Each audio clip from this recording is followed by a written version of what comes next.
चलिए इस वीडियो में हम बात करेंगे अमेरिका और ईरान की, क्योंकि हॉर्मुज पर अमेरिका का शिकंजा और ज़्यादा कस गया है। हेग सेठ बोले हैं कि नाकाबंदी जारी रहेगी। यूएई के 2 तेल जहाज़ों पर हमला भी हुआ है। नमस्कार, आप देख रहे हैं न्यूज़ 18, मैं हूं आपके साथ श्रुति श्रीवास्तव। ईरान के खिलाफ अमेरिका ने हॉर्मुज जल डमरू मध्य पर अपनी नौसैनिक नाकेबंदी लंबे समय तक जारी रखने का संकेत दिया है। अमेरिकी रक्षा मंत्री पीट हेगसेथ ने कहा है कि अमेरिकी नौसेना जहाज़ों को एक बाद एक बदलकर इस नाकाबंदी को अनिश्चित काल तक जारी रख सकता है। अमेरिका ने यह ऐसे समय में कहा है जब USS George Washington aircraft carrier पश्चिम एशिया की तरफ जा रहा है। वहीं लिंकन एयरक्राफ्ट कैरियर को घर वापस बुलाया जाएगा। इसी बीच हॉर्मुज से गुजर रहे Abu Dhabi national oil company यानी कि ADNOC के 2 जहाज़ों पर हमला हुआ है, जिसे संयुक्त अरब अमीरात ने ईरान का हमला बताते हुए कड़ी निंदा की है। दूसरी तरफ अमेरिका ईरान पर आर्थिक दबाव और बढ़ाने की तैयारी में है, जबकि वैश्विक तेल आपूर्ति में गिरावट का अनुमान भी और गहरा गया है। ठीक है, पनामा दौरे के दरमियान हेगसेथ ने कहा है कि अमेरिकी नौसेना इस तरह की नाकाबंदी को अनिश्चितकाल तक बनाए रख सकती है, क्योंकि हम जहाज़ों को क्षेत्र में लाते हैं और बाहर भेजते रहेंगे और ऐसा करना जारी रखेंगे। अमेरिका यहीं रुकने के मूड में नहीं दिख रहा है। वहीं अमेरिकी वित्त मंत्री स्कॉट बेसेंट ने कहा है कि वाशिंगटन ईरान को आर्थिक रूप से और अलग थलग करने की तैयारी कर रहा है।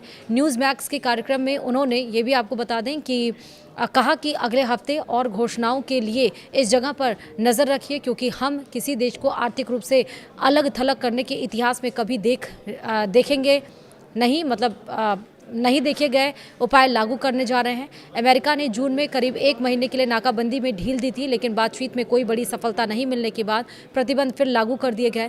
गुरुवार शाम हॉर्मुज से गुजर रहे ADNOC के 2 जहाज़ों पर हमला हुआ। कंपनी के मुताबिक किसी को चोट नहीं आई और स्थिति को नियंत्रण में ले लिया गया।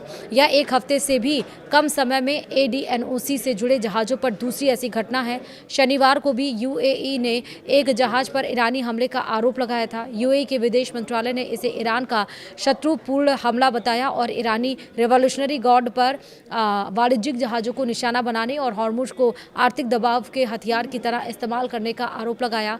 मंत्रालय ने इसे समुद्री डकैती बताते हुए कहा कि इससे क्षेत्रीय स्थिरता और वैश्विक ऊर्जा सुरक्षा को सीधा खतरा है। हालांकि जहाज़ों के नाम, उनके माल या नुकसान की जानकारी सार्वजनिक नहीं की गई है। ईरान के विदेश मंत्रालय या IRGC की ओर से तत्काल कोई प्रतिक्रिया नहीं आई। युद्ध शुरू होने से पहले दुनिया के करीब 5वें हिस्से के तेल और LNG का कारोबार इसी संकरे समुद्री रास्ते से होता था। 28 फरवरी को अमेरिका, इजरायल और ईरान के बीच युद्ध शुरू होने के बाद से यहां जहाज़ों की आवाजाही बार बार प्रभावित हुई। ईरान का कहना है कि हॉर्मुज को पूरी तरह तभी खोला जाएगा जब उसकी शर्तें मानी जाएंगी और इनमें आर्थिक प्रतिबंध हटाना और ईरान की जब्त संपत्तियां जारी करना शामिल है। वहीं अमेरिकी राष्ट्रपति डोनाल्ड ट्रंप लगातार दावा करते रहे हैं कि अमेरिका के पास इस रणनीतिक रास्ते की सुरक्षा पर नियंत्रण है। वहीं इस युद्ध में अभी तक जो अपडेट्स हैं कल से वो भी समझिए। वेस्ट बैंक का ऐतिहासिक फ़लस्तीनी ईसाई शहर ताइबे लगातार बढ़ते तनाव के बीच डर के साए में है। अल जजीरा की रिपोर्ट के मुताबिक शहर में इजरायली बस्तियों से जुड़े लोगों ने समन्वित हमले किए हैं, जबकि रात के समय सैन्य छापेमारी ने भी स्थानीय लोगों की चिंता बढ़ा दी है। शहर में रहने वाली सैंड्रा बासिर और उनके पति रोलैंडो ने अपने घर की सुरक्षा के लिए 2 अग्निशमन यंत्र संभाल कर रखे हैं। उनका कहना है कि पिछली बार जब इजरायली बस्ती से आए लोगों ने उनके घर के बाहर पड़ोसी की कार में आग लगाई थी, तब मदद के लिए कोई नहीं पहुंचा और रोलैंडो के मुताबिक नागरिक सुरक्षा बल तब पहुंचे जब सब कुछ खत्म हो चुका था। नॉर्वे के विदेश मंत्री एस्पेन बार्थ ईडे ने कहा है कि ईरान के साथ युद्ध अपने शुरुआती उद्देश्यों को हासिल करने में नाकाम रहा है और इसके उलट देश में कट्टरपंथी ताकतें पहले से ज़्यादा मजबूत हुई हैं।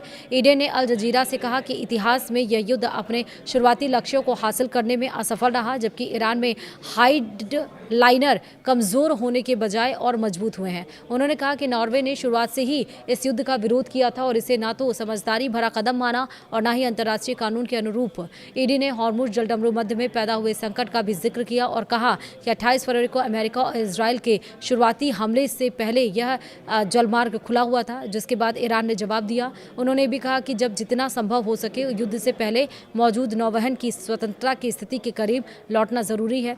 मिस्र ने गुरुवार को हॉर्मुज जलडमरू मध्य से गुजर रहे संयुक्त अरब अमीरात के 2 जहाज़ों को निशाना बनाया जाने की निंदा की। ये जहाज़ Abu Dhabi national oil company यानी कि एडनॉक से जुड़े थे, जिसने कहा है कि पिछले कुछ हफ्तों में उसके 1 दर्जन से ज़्यादा जहाज़ों को निशाना बनाया गया। मिस्र के विदेश मंत्रालय के बयान में कहा कि वह इस हमले को आक्रामक कार्रवाई मानता है जो समुद्री आवाजाही की सुरक्षा और जहाज़ों की आवाजाही की स्वतंत्रता के लिए खतरा है। मंत्रालय ने यूएई के साथ एकजुटता जताते हुए अंतर्राष्ट्रीय कानून के नियमों का सम्मान करने की जरूरत बताई। अमेरिका और ईरान के बीच जल अमरूमद पर नियंत्रण को लेकर जारी तनाव के बीच सप्ताह के आखिर में भी हॉर्मुज से जहाज़ों की आवाजाही सामान्य स्तर से कम बनी हुई है। रॉयटर्स के मुताबिक समुद्री ट्रैकिंग कंपनी क्लेपर के आंकड़ों में गुरुवार को हॉर्मुज से 9 मालवाहक जहाज गुजरे जबकि एक दिन पहले यह संख्या 5 थी और इनमें 5 जहाज खाड़ी में दाखिल हुए थे और 4 जहाज खाड़ी से निकलकर ओमान की खाड़ी की ओर गए। इनमें ज़्यादातर ने ईरानी शिपिंग चैनल का इस्तेमाल किया। अगस्त के दरमियान रोजाना औसतन बाहर जहाज़ों की आवाजाही के मुकाबले यह संख्या अब भी कम है। लेबनान की सरकारी समाचार एजेंसी NNA के मुताबिक दक्षिणी लेबनान के टायर जिले के खाफरा कस्बे में रात के समय इजरायली ड्रोन ने एक घर पर बम गिराया। रिपोर्ट के अनुसार हमले में किसी के हताहत होने की जानकारी नहीं है और सिर्फ संपत्ति को नुकसान पहुंचा है। एजेंसी ने घटना से जुड़ी और जानकारी बाद में मिलने की बात कही है। अमेरिकी नौसेना के रिटायर्ड वरिष्ठ अधिकारी और रणनीतिक सलाहकार फर्म द किल्लोवेन ग्रुप के चेयरमैन हार्लन उलमैन ने कहा है कि USS अब्राहम लिंकन जैसे बेहद जटिल विमान वाहक पोत को नियमित रखरखाव के लिए बंदरगाह में जाना जरूरी होता है। उलमैन ने अल जजीरा से बातचीत में कहा कि परमाणु ऊर्जा से चलने वाले विमान वाहक पोतों में बेहद उन्नत हथियार प्रणालियां और तकनीक होती है जिनकी पूरी तरह से देखभाल समुद्र में रहते हुए नहीं की जा सकती। उनके मुताबिक समुद्र में कई तरह के रखरखाव किए जा सकते हैं, लेकिन कई जरूरी काम केवल बंदरगाह में ही संभव होते हैं। रूस ने संयुक्त राष्ट्र सुरक्षा परिषद में यमन की समुद्री और जमीनी नाकाबंदी को पूरी तरह से हटाने की मांग की है। रूसी प्रतिनिधि यूलिया झदानोवा ने अमेरिका और इजरायल पर यमन में बढ़ती हिंसा के लिए जिम्मेदार होने का आरोप लगाते हुए कहा कि देश में खाद्य दवाइयों और ज़रूरी सामानों की आपूर्ति पर लगी सभी पाबंदियां हटाई जानी चाहिए। वहीं झदानोवा ने सुरक्षा परिषद में कहा कि रूस यमन की समुद्री और ज़मीनी नाकेबंदी पूरी तरह से खत्म करने की मांग करता है।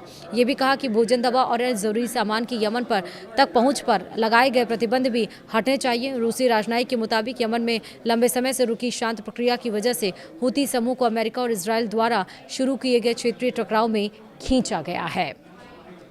फिलहाल वीडियो में इतना ही। नमस्कार।